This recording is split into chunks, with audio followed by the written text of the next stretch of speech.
এবারে metal presence কৃষি সংবাদ সুজলা সুফলা।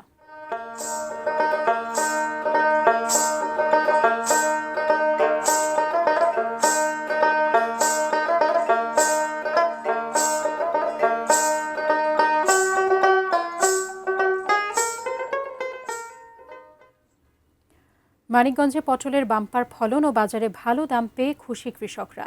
উৎপাদন খরচের তুলনায় দ্বিগুণ লাভের আশা করছেন তারা।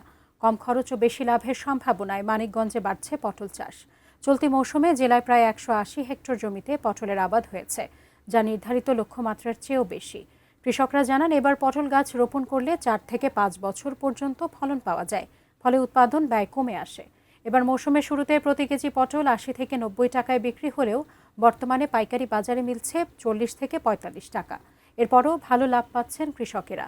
এদিকে কৃষি বিভাগ বলছে, অনুকূল আবহাওয়া, রোগবালাই কম থাকায় এবছর পটলের ফলন ভালো হয়েছে।